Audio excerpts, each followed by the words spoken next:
Hello everyone, how are you? I think we will be all right.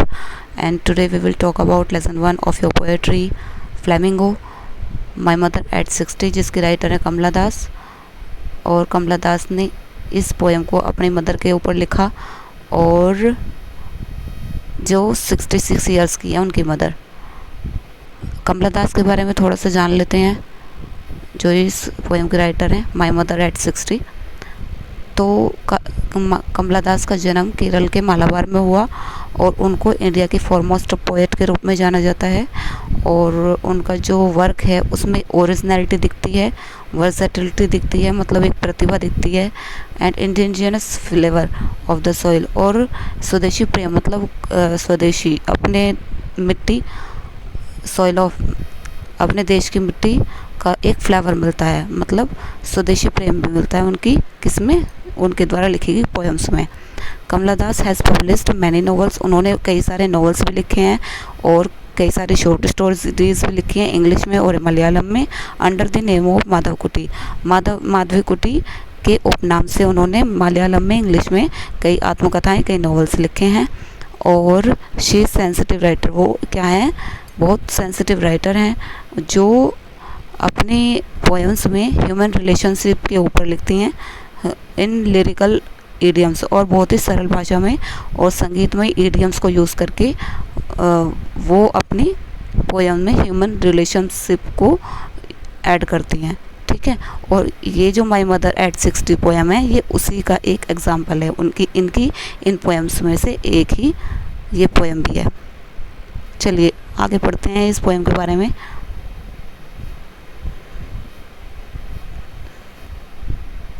Driving from my parents home, जब हम बड़े हो जाते, एक सपोज अभी आप 12th में हो और 2-3 साल बाद जब आप कहीं कोर्स वगैरह कर लोगे, तो कहीं बाहर जाओगे, तो आपको अपना पेरेंट्स का घर छोड़ना पड़ेगा। तो वैसे ही जो है ये राइटर कमला दास, वो बाहर कोचीन में जा रही हैं, कोचीन में रहती हैं, और driving from my parents home, अपने पेरेंट्स के होम से, अपने पेरेंट्स के घर से जा रही हैं लास्ट फ्राइडे की तरह। जैसे वो पिछले फ्राइडे गई थी, तो ऐसे ही इस फ्राइडे वो मॉर्निंग में कहाँ पर जा रही हैं, अपने पेरेंट्स के घर को छोड़कर, अपने मम्मी पापा के घर को छोड़कर कोचीन के एयरपोर्ट पर वो जा रही हैं। ड्राइविंग मतलब कार से जा रही हैं। ठीक है, और साथ में कौन है, उनकी मदर भी हैं साथ में, बगल, मतलब उनकी बगल वाली सीट पर कौन बैठी हैं, उनकी मदर बैठी हुई हैं उस कार में। आई सा माई मदर, फिर वो बिसाइड में, जो उनके पास बैठी हुई है उनकी मदर, वो उनकी तरफ देखती हैं गाड़ी में, कौन, कमला दास। तो डोज क्या होता है, लाइट स्लीप, कि वो आधी नींद में है, मतलब टेकन अप, जैसे गाड़ी में हम थोड़ा सा सो जाते हैं, तो वैसे ही उनकी जो मदर हैं वो टेकन अप, एक नैप ले रही हैं, मतलब लाइट स्लीप, वो थोड़ा सा नींद में है, सो रही हैं। ओपन माउथ, कैसे सो रही है कि उनका जो माउथ है वो खुला हुआ है, और उनका फेस एशन होता है, मतलब पेल लाइक का ऐश, जैसे राख होती है ना, राख में कोई रंग नहीं होता, रंगहीन होती है, कलरलेस होती है, वैसे ही उनका जो फेस है वो बिल्कुल रंगहीन है, बिल्कुल कलरलेस है, क्योंकि उनके फेस पर बहुत झुर्रियाँ पड़ी हुई हैं और बहुत ज़्यादा वो बूढ़ी हो गई हैं, like that of a corps क्या होता है, अ डेड बॉडी, जैसे एक डेड बॉडी का कलर जो है वो बिल्कुल रंगहीन हो जाता है, बिल्कुल कलरलेस हो जाता है, वैसे ही उनकी मदर का जो फेस है वो बिल्कुल कलरलेस हो गया है, बिल्कुल पीला पड़ गया है, बिल्कुल येलोइश हो गया है। ठीक है, तो एंड रियलाइज्ड, अब उन्हें समझ में आता है कि विद पेन, वो मतलब वो ये समझ गई, बहुत ज़्यादा दर्द से वो ये मतलब वो बहुत ज़्यादा उन्हें पेन महसूस होता है, और वो ये समझ जाती हैं कि, क्या समझ जाती हैं कि she was as old as she looked but soon, उन्हें ये समझ आ जाता है, शी वॉज एज ओल्ड, कि वो बहुत बूढ़ी हो चुकी हैं, कौन, उनकी मदर जो हैं वो बहुत बूढ़ी हो चुकी हैं, एंड लुक्ड बट सून, और उन्हें लगता है कि उनका जो अंतिम समय है वो थोड़ा पास आने लगा है। उन्हें, मतलब वो नेगेटिव थिंकिंग उनके माइंड में कैप्चर कर जाती है कमला दास की, और वो सोचने लगती है कि मेरी मदर अब ज़्यादा दिन जीवित नहीं रहेंगी और वो बहुत ज़्यादा बूढ़ी हो गई हैं, तो इसलिए वो उन नेगेटिव थिंकिंग सोचें, मतलब उनके माइंड में नेगेटिविटी आने लगती है, और वो दैट थ्रो अवे। अब वो सोचने ज़्यादा लगती हैं, तो इस थॉट से वो मतलब इस थॉट से डिस्ट्रैक्ट करने के लिए, अपने माइंड को इस चीज़ से डिस्ट्रैक्ट करने के लिए, हटाने के लिए कि मैं इस बारे में ना सोचूं, तो वो थोड़ा सा माइंड को हटाने के लिए यहाँ से वो खिड़की से मतलब जो कार की विंडो है उससे बाहर देखने लगती हैं। तो एंड लुकड आउट, और वो क्या देखती हैं कि यंग ट्रीज स्प्रिंटिंग, कि बाहर जो बड़े बड़े पेड़ हैं वो स्प्रिंटिंग मतलब पीछे छूटते हुए जा रहे हैं। स्प्रिंटिंग मीन्स पीछे छूटते जा रहे हैं। अब आप इसको ऐसे ले सकते हो कि जब आप गाड़ी में बैठते हो तो आप आगे बढ़ रहे हो। एक पॉजिटिव थिंकिंग ये होती है कि आप ये सोचो कि हम आगे बढ़ रहे हैं और इसलिए चीज़ें पीछे छूट रही हैं। लेकिन वो नेगेटिव थिंकिंग उनके माइंड में है कि उनकी मदर जो हैं वो डेड बॉडी की तरह लग रही हैं, उनका फेस पीला पड़ चुका है और उन्हें लग रहा है कि वो बहुत बूढ़ी हो चुकी हैं और वो बिल्कुल अब ज़्यादा दिन जीवित नहीं रह सकती। इस बारे में वो ज़्यादा सोच रही हैं, तो उन्हें सब कुछ नेगेटिव सा लग रहा है और वो बाहर क्या देख रही हैं कि जो ट्रीज़ हैं वो पीछे छूटते हुए जा रहे हैं, कि सब कुछ मेरा पीछे छूट रहा है। ऐसे सोच रही हैं कि ट्रीज़ पीछे छूटते हुए जा रहे हैं। और मैरी चिल्ड्रन स्पिलिंग, और जो बच्चे हैं वो खुश होकर बाहर निकल रहे हैं आउट ऑफ दियर होम्स। अपने घरों से बाहर निकलते हुए वो खिड़की से बच्चों को देख रही हैं जो पीछे छूटते हुए जा रहे हैं। जब खिड़की से कार की खिड़की से बाहर देख रही हैं। बट आफ्टर द एयरपोर्ट्स, अब वो ये सब देखते हुए अब कहाँ पहुँच जाती हैं, एयरपोर्ट पर उनकी कार पहुँच जाती है। एयरपोर्ट पर क्या होता है, सिक्योरिटी चेक होती है। सिक्योरिटी चेक होने के बाद वो पीछे देखती हैं तो स्टैंडिंग अ फ्यू यार्ड्स, तो कुछ दूरी पर, ये फ्यू यार्ड्स मतलब कुछ दूरी पर खड़े हुए वो पीछे देखती हैं। यहाँ से वो देख रही हैं और ये उनकी मदर खड़ी हुई हैं, तो कुछ दूरी से वो पीछे देखती हैं तो क्या देखती हैं, कुछ दूरी पर कौन खड़ा हुआ है, उनकी मदर खड़ी हुई हैं। तो कुछ दूरी पर उनकी मदर खड़ी हुई हैं। जब वो देखती हैं एयरपोर्ट से, तो I looked again at her, फिर उन्होंने उनको दोबारा देखा अपनी मदर को। वैन मतलब कलरलेस, कि उनका वही कलरलेस पेल येलोइश पीला पड़ा हुआ चेहरा उन्होंने देखा। As a late winter moon, अब वो किससे कंपेयर कर रही हैं, उनकी लेट विंटर मून से, कि जैसा विंटर में चांद हो जाता है, जब विंटर में चांद जो है कैसा हो जाता है, उस पर क्या हो जाता है, फ्रॉग मतलब कोहरा सा जम जाता है और वो हमें धुंधला धुंधला दिखाई देता है। तो ऐसा ही उन्हें अपनी मदर का फेस दिख रहा है, बिल्कुल येलोइश पेल पीला कलरलेस, ऐसे ही उन्हें अपनी मदर का फेस दिख रहा है। एंड फेल्ट दैट, और वो ये महसूस कर रही हैं कि ओल्ड फैमिलियर्स एक, अब उन्हें पुराना अपना फिर से वही जाना पहचाना सा दर्द महसूस होने लगता है। कौन सा जाना पहचाना दर्द, कि वो जब छोटी थी तो जब उनकी मदर उससे वो थोड़ा दूर हुई थी, कभी ऐसा हुआ होगा कि वो पढ़ने या फिर कोई कुछ करने के लिए या कोर्स वगैरह करने के लिए कभी उन्हें उनसे दूर गई हूँ अपनी मदर से, और जब उन्हें वही दर्द महसूस हुआ हो, तो वही दर्द उन्हें, वही जाना पहचाना सा दर्द उन्हें आज महसूस हो रहा है कि आज वो फिर से उनसे दूर हो रही हैं।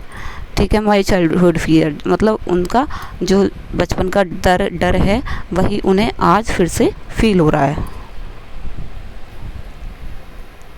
But all I said was see you soon, लेकिन वो फिर से हिम्मत जुटाती हैं और कहती हैं, फिर वो अलविदा कहती हैं अपनी मदर को, ओ आई विल सी यू सून, कि मैं आपसे जल्दी मिलूंगी अम्मा। अम्मा मतलब मम्मा।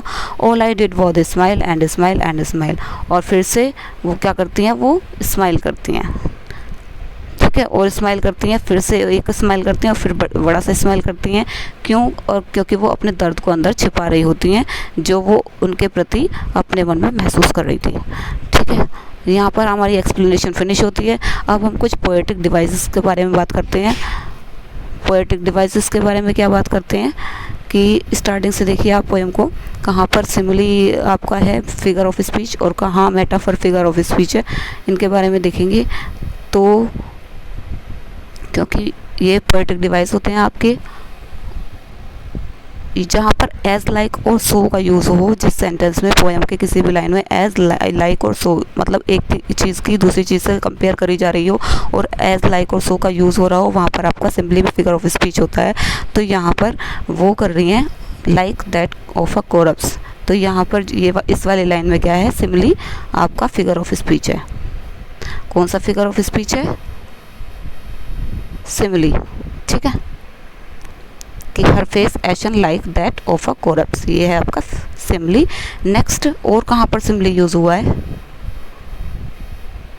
सिमली फिगर ऑफ स्पीच आपका यहाँ पर भी यूज़ हुआ है कि एज, यहाँ पर भी एज लगा दिया कि as a late winter's moon, जैसे सर्दियों का जो चंद्रमा होता है वो फ्रॉग के आ जाने से बिल्कुल धुंधला सा दिखाई देता है, वैसे ही उनकी मदर का जो फेस है वो बिल्कुल वैन मतलब पेल दिख रहा है। तो यहाँ पर भी आपका ये सिमली फिगर ऑफ स्पीच है। ठीक है, अब second metaphor figure of speech कहाँ पर है? मेटाफर क्या होता है? जहाँ पर दो चीज़ों की कंपेयर तो करी जा रही है लेकिन एज, लाइक और सो का यूज़ नहीं होता। ठीक है, वहाँ पर आपका मेटाफर फिगर ऑफ स्पीच होता है। तो यहाँ पर कौन सी लाइन में मेटाफर फिगर ऑफ स्पीच दिया गया है? यहाँ पर द मैरी चिल्ड्रन स्पिलिंग, जो खुश बच्चे हैं वो बाहर निकल रहे हैं, बच्चे बहुत ज़्यादा खुश हैं। ये बिल्कुल कंट्रास्ट है। इनकी कंपेयर किससे की गई है? ओल्ड मदर के फेस से कि ओल्ड मदर, वो उनकी मदर का जो फेस है बिल्कुल ओल्ड है और वो ज़्यादा येलोइश है और बिल्कुल डेड बॉडी की तरह लग रहा है, और वो बिल्कुल मतलब वो ज़्यादा डेड बॉडी की तरह लग रहा है और बहुत ज़्यादा येलोइश लग रहा है, तो वो कोई मोमेंट नहीं है। और ये बच्चे जो हैं वो बहुत ज़्यादा खुश हैं और बहुत ज़्यादा खुश होकर बाहर निकल रहे हैं। दोनों एक दूसरे के बिल्कुल कॉन्ट्रास्ट हैं और ओल्ड मदर के फेस से इन बच्चों की जो है कंपेयर की गई है। यहाँ पर आपका मेटाफर फिगर ऑफ स्पीच है। आगे पर्सनिफिकेशन क्या होता है? जहाँ पर नॉन लिविंग थिंग को लिविंग थिंग बना दिया जाता है पूरी तरह से। यहाँ पर जो ट्रीज़ हैं जो पीछे छूटते जा रहे हैं, तो इन्हें लग रहा है कि ट्रीज़ जो है पीछे की तरफ मूव कर रहे हैं, तो ट्रीज़ को मूव करते हुए दिखाया गया, जबकि trees are still, they can not move, वो मूव नहीं कर सकते ट्रीज़, और यहाँ पर ट्रीज़ को मूव करते हुए दिखाया गया। तो इस सेंटेंस में क्या है? पर्सनिफिकेशन फिगर ऑफ स्पीच है। और एलिट्रेशन, अब एलिट्रेशन कहाँ पर है? एलिट्रेशन जो होता है वो होता है कॉन्सोनेंट, वो मतलब कॉन्सोनेंट्स जो होते हैं, जो आपके इंग्लिश अल्फ़ाबेट में कॉन्सोनेंट्स होते हैं, उनके मतलब उनका रिपीटेशन। अगर एक लाइन में 2 वर्ड से ज़्यादा या 2 वर्ड्स का या 2 वर्ड से ज़्यादा का कॉन्सोनेंट्स का रिपीटेशन हो रहा हो तो वहाँ पर क्या होता है? एलिट्रेशन होता है। एलिट्रेशन होता है यहाँ, तो यहाँ पर कहाँ हो रहा है एलिट्रेशन? माय मदर, स्टार्टिंग से देखिए, माय मदर। यहाँ पर एम भी जो है कॉन्सोनेंट है और मदर भी कॉन्सोनेंट है, और दोनों का एक साथ यूज़ हो रहा है किसमें? इस लाइन में। तो यहाँ पर एलिट्रेशन है। और कहाँ पर एलिट्रेशन का यूज़ हुआ है? दोनों कॉन्सोनेंट साउंड का रेपिटेशन है।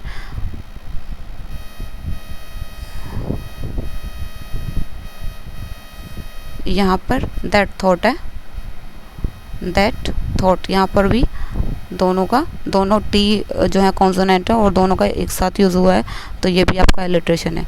और आपका आगे रेपिटेशन कहाँ पर है? ये रेपिटेशन है आपका सिंपली स्माइल स्माइल स्माइल, ये आपका रेपिटेशन है। ओके, ये आपके यहाँ पर पोएटिक डिवाइसेस हैं। ओके, यहाँ अब आपकी पोएम होती है finish. Thank you all of you, thank you for watching.